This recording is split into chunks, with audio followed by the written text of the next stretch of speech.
Hey guys, Tim here from TNT RC Nuts, Tips, Tricks, How-Tos, Time Savers, and everything else you can think of in this hobby. As you can see, I got on the table this time 12-volt electric starter, and the cord's missing.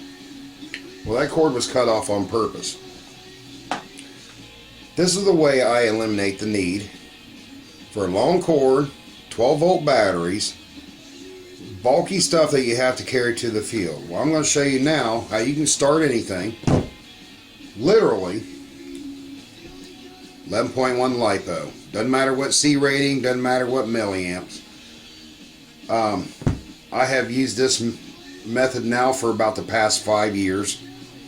And standard, this is a GeForce 2200 20C 2200 milliamp battery. One charge on this, and we're out at the field several weekends in a row without recharging using this starter. Now what do? The first thing is, of course, you cut your cord off. Your cord's going to have a marking on it. One's going to be either have, I don't know if you can see that or not, but one cord will have like ridges and stuff on it, sometimes marked with a stripe. That's going to be your negative to your starter. The other one's going to be just a smooth casing. That's usually the positive.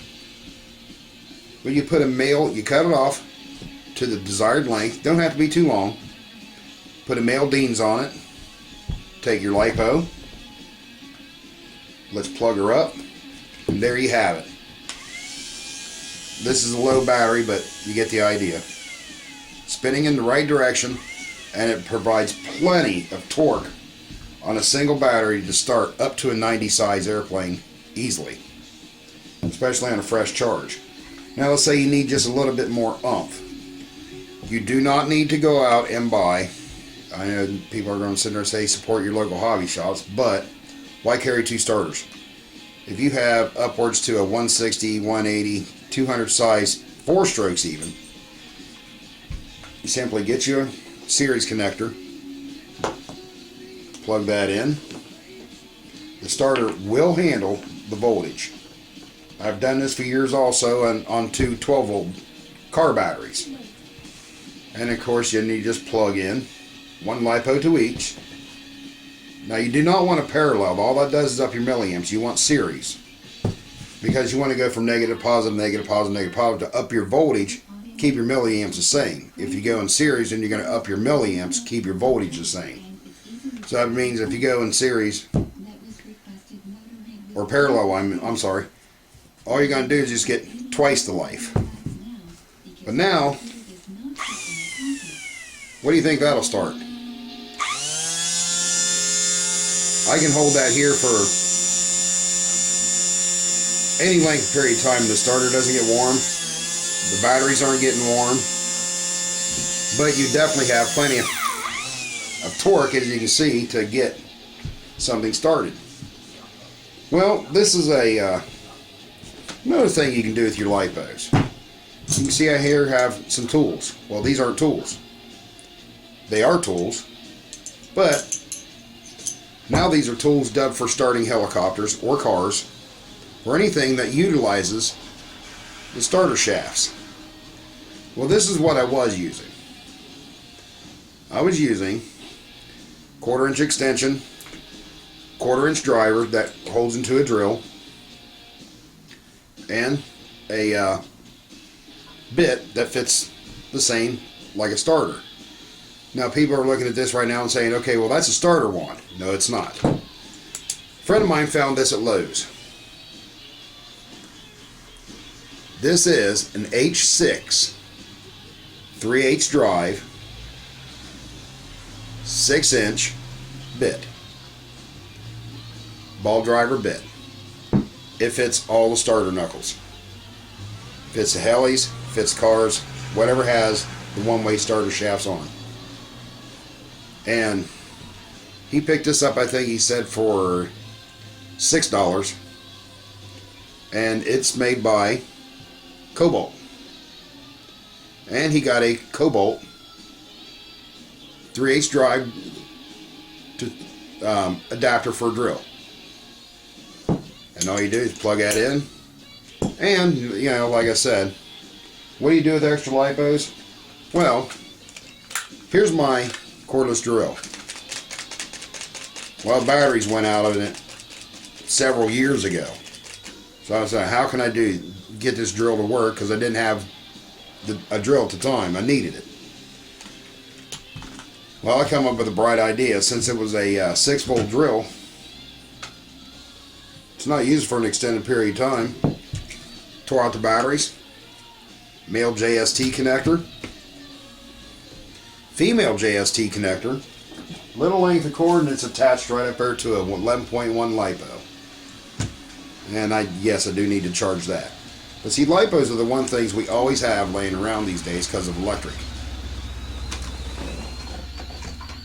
And so what we want to do, let's utilize some saving space in our flight boxes, on our field equipment. Take less, fly more. Well, there you go. 11.1 bolt.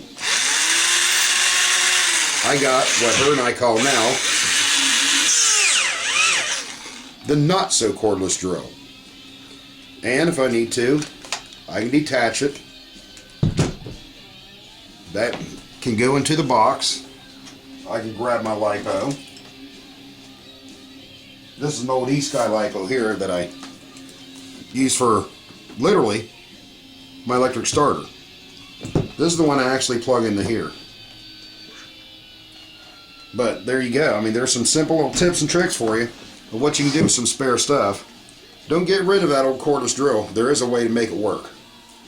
11.1 lipo and a short cord. Now, what else did I say I do with this drill? Remember? Drill bits. They go into a drill. Starter wands. There you go. Put it into your drill. Lock them down good. Put it in reverse. Start your plane. Start your helicopter. Whatever has one way. Whatever needs that bit, you can start now. I do believe these newer gas motorcycles that they have out on the market now that you can find uses a starter wand on some of them. Same thing. You can, I mean, if you do have a starter wand that does fit into the 12-volt starter, or even just 12-volt, you know, the starter anyway that comes with the wand. But these are just tips and tricks that I'm sharing with you people to save time, save money. If you don't have a high budget or anything, but you do have stuff laying around like lipos, people always have wire laying around, a couple connectors. Well, my starter's dead. I got to carry this big bulky battery to the field, or a smaller lawnmower style 12-volt battery. Well, now that's the only battery you need to carry, and you can actually carry one for a spare if one goes dead. Or if you have large engines, make you the connector, use two, start your large engines. And then the same holds true, you just use your lipos, plug it into your not so cordless drill that you convert over, that you just didn't want to throw away because it feels good or you're cheap or whatever. Me, I'm Mr. Cheap. If I can spend less on tools and everything else and spend more on the hobby, I'm good. But what I would do is I would lock that in there, put my drill in reverse. That's plenty of RPM to start a 50 size motor. And then my buddy Mike, I'll give him credit. He's the one that found this. And I think altogether it's about $9 total. But the nice thing about it is, if something breaks, Lowe's is a lot closer than the shipping at a hobby site. Well, there you go. A couple little tips and tricks for you.